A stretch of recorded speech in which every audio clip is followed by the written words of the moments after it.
మన ప్రభువును మన రక్షకుడునైన యేసుక్రీస్తు ప్రభు వారి పరిశుద్ధమైన నామంలో ఉదయకాల వాక్య ధ్యానంలో వీక్షిస్తున్న విశ్వాసులకు, సంఘమునకు, సేవకులకు, సకల పరిశుద్ధులకు దేవుని కృపయు దేవుని సమాధానము ఆయన మందిరములో నుండి మీకు కలుగునుగాక. ఆమేన్. ఉదయకాల వాక్య ధ్యానము కీర్తన గ్రంథము 65వ అధ్యాయము 1వ వచనములో ధ్యానం చేసుకుందాం. దేవా, సియోన్లో మౌనముగా ఉండుట నీకు స్తుతి చెల్లించుటే నీకు మొక్కుబడి చెల్లింపవలసి ఉన్నది.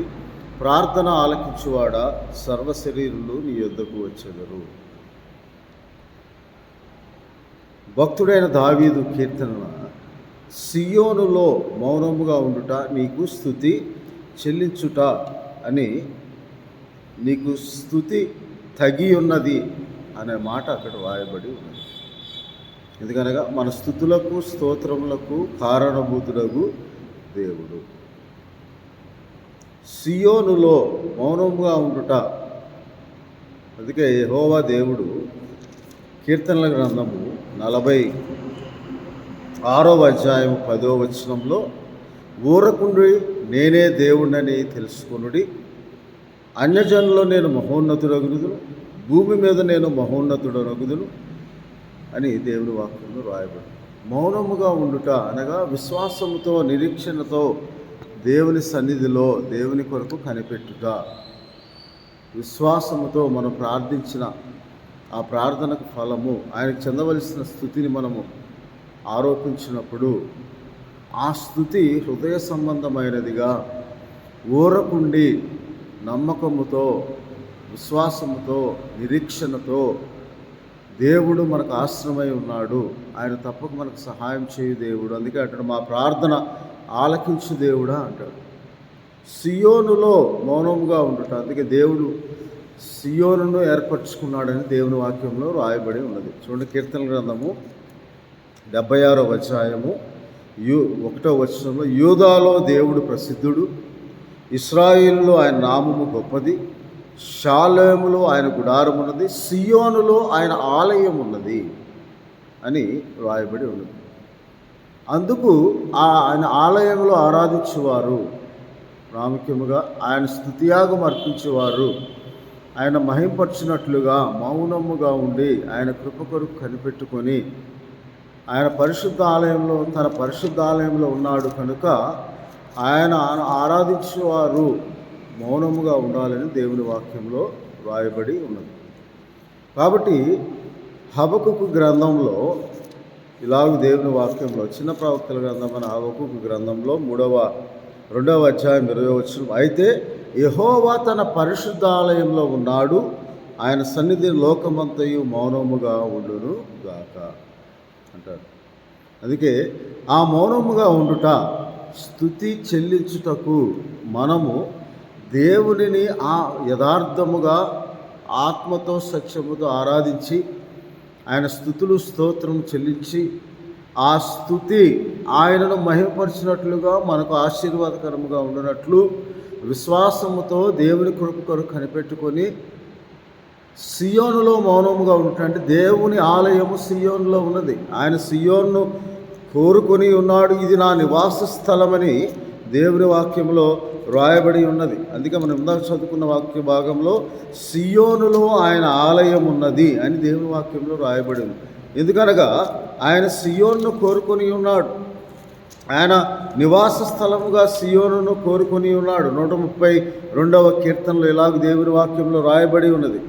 13వ వచనంలో, యెహోవా సియోనును ఏర్పరచుకున్నాడు, తనకు నివాస స్థలముగా దాన్ని కోరుకొని ఉన్నాడు, ఇది నేను కోరిన స్థానము, ఇది నిత్యము నాకు విశ్రమ స్థానముగా ఉండును, ఇక్కడనే నేను నివసించేదను, దాని ఆహారమును నేను నిండారులుగా దీవించేదను, దానిలో బీదలను ఆహారంతో తృప్తిపరచెదను, దాని యాజకులకు రక్షణను వస్త్రముగా ధరింపచేసేదను, దానిలో భక్తులు బిగ్గరగా ఆనందగానము చేసేదరు అని.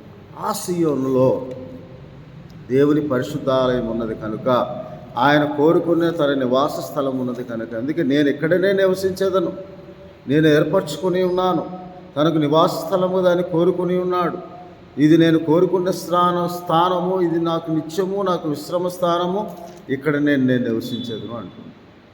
కాబట్టి ఆ సియోనులో మనం దేవునికి స్తుతి చెల్లించినప్పుడు మనం మౌనముగా ఉండాలని, ఆయన పరిశుద్ధాలయంలో ఉన్నాడు కనుక మనం మౌనముగా ఉండాలని దేవుని వాక్యంలో రాయబడి. అలాగే ప్రసంగి గ్రంథంలో మౌనముగా ఉండుటను బట్టి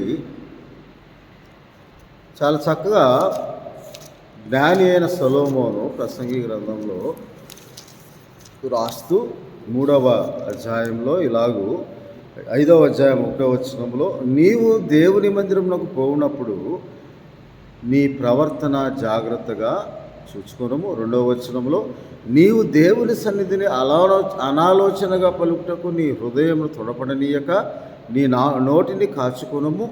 దేవుడు ఆకాశమందున్నాడు, నీవు భూమి మీద ఉన్నావు కావున నీ మాటలు కొద్దిగా ఉండవలెను.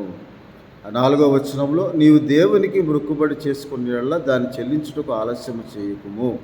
ఆ తర్వాత 5వ వచనంలో, నీవు మొక్కుకొని దాన్ని చెల్లించుము, నీవు మొక్కుకున్న చెల్లింపుకుంటే మొక్కుకొనకుండుటే మేలు అని దేవుని వాక్యంలో. నీవు దేవుని మందిరంలో పోవునప్పుడు మనము ముందుగానే సిద్ధపాటు కలిగి, ఎందుకంటే ఆయన నివాస స్థలంగా దేవుడు తన మందిరమును, తన ఆలయమును ఏర్పాటు చేసుకున్నాడు. దానిలో ఆయన నివాస స్థలముగా, అది రాబోయే కాలంలో కూడా దేవుడు సియోను ఏర్పాటు చేసుకుని అక్కడి నుంచే రాజ్య పరిపాలన చేస్తాడని జకర్యా గ్రంథంలో దేవుని వాక్యంలో రాయబడి ఉన్నది. జకర్యా గ్రంథము 14వ అధ్యాయంలో దేవుడు ఆ సియోనులో నుండే తన రాజ్య పరిపాలన, ఆ సియోనులోనికి ఆయన వస్తాడని దేవుని వాక్యంలో రాయబడి ఉన్నది. కాబట్టి 14వ అధ్యాయం 4వ వచనం, ఆ దినంలో యెరూషలేము ఎదుట తూర్పు తట్టున ఒలీవ కొండ మీద ఆయన పాదం ఉంచగా ఒలీవ కొండ తూర్పు తట్టుకు పడమటి తట్టుకు నడిమికి విరిపోయి సగము కొండ ఉత్తరపు తట్టుకు, సగం కొండ దక్షిణపు తట్టుకు జరుగును, కనుక విశాలమైన లోయ ఒకటి ఏర్పడును అంటూ ఉన్నారు. కాబట్టి మనం కూడా దేవుని సన్నిధిలో ఆయన రాజ్యంలో నీతిని వెతుకున్నట్లుగా, దేవుని నామముకు స్తుతి నొందదగిన నామము కనుక, పరిశుద్ధమైన నామము కనుక మనము ఆయన ఆరాధించినప్పుడు, అందుకే జెఫన్యా గ్రంథంలో ఇలాగ దేవుని వాక్యంలో 14వ వచనం 3వ అధ్యాయంలో ఇలాగ దేవుని వాక్యంలో, సియోను నివాసులారా ఉత్సాహధ్వని చేయుడి, ఇశ్రాయేలీయులారా జయధ్వని చేయుడి, యెరూషలేము నివాసులారా పూర్ణ హృదయంతో సంతోషించి గంతులు వేయుడి, తాను మీకు విధించిన శిక్షను యెహోవా కొట్టివేసి ఉన్నాడు. 17వ వచనంలో ఆయన 16-17 వచనంలో, ఆ దినమున జనులు మీతో ఇట్లు, యెరూషలేమా భయపడకుము, సియోను ధైర్యము తెచ్చుకొనుము, నీ దేవుడైన యెహోవా నీ మధ్య ఉన్నాడు, ఆయన శక్తిమంతుడు, ఆయన మిమ్మల్ని రక్షించును, ఆయన బహు ఆనందంతో నీ యందు సంతోషించును, నీ యందు తనకున్న ప్రేమను బట్టి శాంతం వహించి నీ యందుల సంతోషం చేత ఆయన హర్షించును.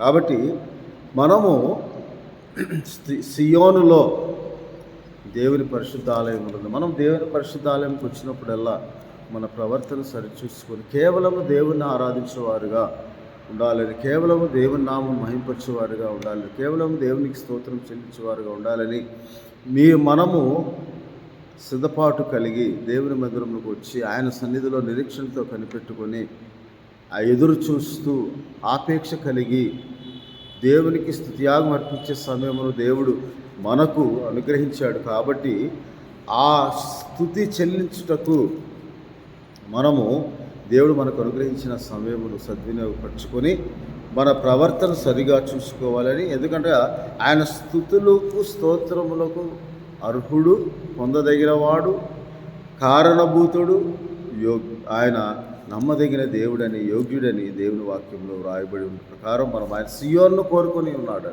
ఎందుకనగా సియోనులో ఆయన ఆలయం, ఆ ఆలయంలో మనం ఆరాధించడానికి, ఆలయంలో దేవుని మేలులు మనం పొందుకోవటానికి, ఆ ఆలయంలో మనము దీవింపబడటానికి ఆయన ఎదుట మనం మౌనంగా ఉండి కనిపెట్టుకొని అందుకే కీర్తనల గ్రంథము 68వ అధ్యాయం 19వ వచనంలో అంటాడు, ప్రభువు స్తుతినందును గాక, అనుదినము మన భారమును భరించుచున్నాడు, దేవుడు మాకు రక్షణకర్త అయి ఉన్నాడు, దేవుడు మా పక్షమున పూర్ణ రక్షణ కలుగజేయు దేవుడై ఉన్నాడని దేవుని వాక్యంలో రాయబడు. కాబట్టి ఆయన ఆలయంలో మనం ప్రార్థన చేసినప్పుడు ఆయన తప్పక మనకు సహాయం చేస్తాడని మన ప్రవర్తన సరిగా చూసుకొని ఆయనకు స్తుతులు స్తోత్రం చెల్లించే సమయము దేవుడు మనకి ఇచ్చినప్పుడు ఆయనకు మాత్రమే చెందవలసిన మహిమ ఘనత ప్రభావములు ఆయనే నా ఆశ్రయదుర్గము, నా రక్షణాధారము, నా ఎత్తైన కోట, నేను కదిలింపబడను,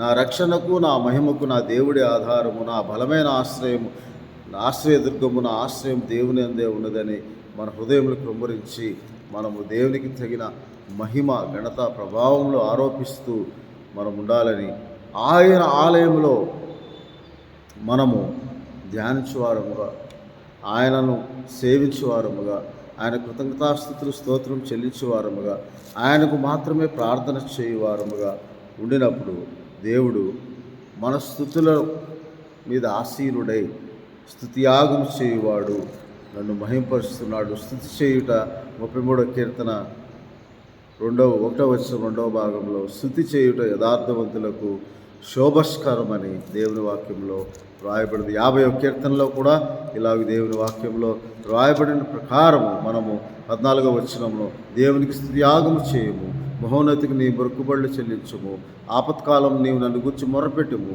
నేను విడిపించేదను, నీవు నన్ను మహిమ పరచెదవని ప్రార్థన చేసినప్పుడు కీర్తనల గ్రంథము 32వ అధ్యాయంలో 6వ వచనము, కావున దర్శన కాలమందు భక్తి గల వారందరూ నేను ప్రార్థన చేయుదురు, విస్తారమైన జల ప్రవాహములు పొరలు వచ్చినను నిశ్చయముగా అవి మీ మీదకి రావు అని కీర్తన గ్రంథంలో రాయబడి ఉన్నది. కాబట్టి 18వ అధ్యాయం కీర్తన గ్రంథం 6వ వచనంలో, నా శ్రమలో నేను యెహోవాకు మొరపెట్టి తిని నా దేవునికి ప్రార్థన చేసింది. ఏమిటి ఆ శ్రమ అంటే 4వ వచనం, మరణ పాశములను చుట్టుకొనగను, భక్తిహీనులు వరద పొర్లు వారి నా మీద పడి బెదిరింపగను, పాతాళపు పాశం నన్ను అరికట్టగను, మరణపు ఊరులు నన్ను ఆవరింపగను, నా శ్రమలో యెహోవాకు మొరపెట్టిదని ఆయన తన ఆలయంలో ఆలకించి నా ప్రార్థన అంగీకరించాను, నా మొర ఆయన సన్నిధిని చేరి అని సెవులుగా చూచాను. కాబట్టి భక్తుడు ఇలాగ ప్రార్థిస్తూ కీర్తన గ్రంథంలో మనం చదువుకున్న వాక్య భాగంలో, దేవా సియోనులో మౌనంగా ఉంటే నీకు స్తుతి చెల్లించుంటే నీకు మృక్కుబడి చెల్లింపవలసి ఉన్నది,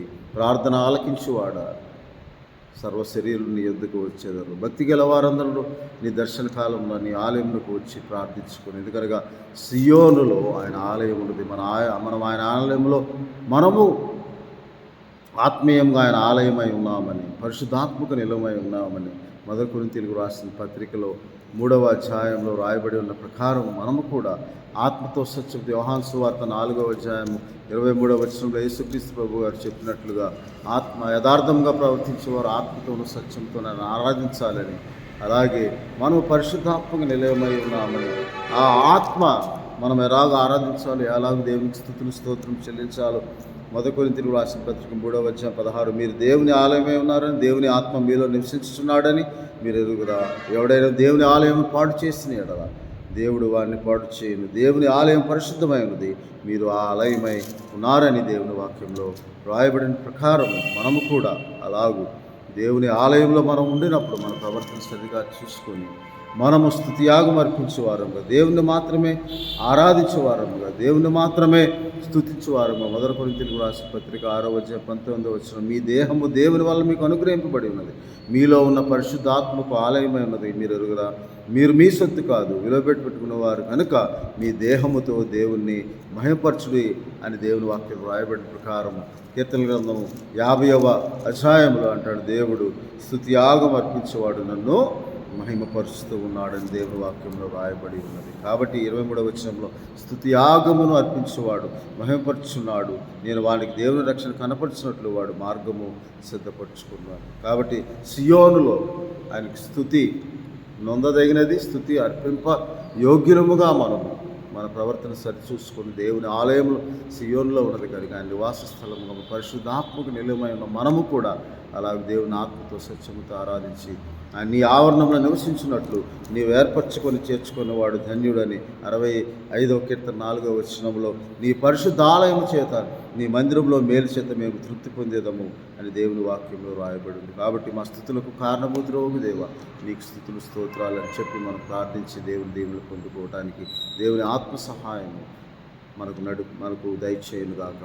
ఆమేన్. పరిశుద్ధుడైన మహోన్నతుడైన తండ్రి, అవును తండ్రి, సియోనులో నీకు స్తుతి చెల్లించడం, నీకు స్తుతి నొందదగిన దేవుడవు ప్రభు. మా స్థుతులకు స్తోత్రములకు కారణభూతుడైన దేవుడు, ఉదయకాల వాక్యదానంలో వీడి ద్వారా వీక్షిస్తున్న ప్రతి ఒక్కరు అలా వేదార్థ హృదయంతో మిమ్మల్ని ఆరాధించేవారు ఆత్మతో సత్యముతో ఆరాధించి పరిశుద్ధాత్మక నిలయమైన మా దేహము ప్రభుతో మీ నామమును మహింపరిచి త్యాగం అర్పించేవాడు నన్ను మహింపరుచున్నాడని మౌనంగా ఉండుట ఊరక ఉండి నిలిచి ఉండి నిరీక్షణతో కనిపెట్టుకుని విశ్వాసంతో నమ్మకంతో మా ప్రభు మా భారము మీ మీద మోపి ప్రభు మా ప్రవర్తన పరివర్తన చెందినట్లు కేవలం మా విశ్వాసంలో కర్తయు నిరీక్షణ కర్తయు రక్షణ కర్తయు నీ వైపు చూస్తూ మిమ్మల్ని స్తుతించి ఆరాధించి మీ ఆలయంలో గడిపిన సమయమంతా మీ నామముకు మహిమకరంగా ఉన్నట్లు సహాయం చేయమని ప్రభా ప్రతి ఒక్కరి కుటుంబానికి అట్టి ఆత్మ సంబంధమైన ఆరాధన దయచేయమని ప్రభా నీకే స్తుతులు స్తోత్రాలు చెల్లిస్తూ మా ప్రభువును మా రక్షకుడు నేను యేసుక్రీస్తు వారి పరిశుద్ధమైన నామంనే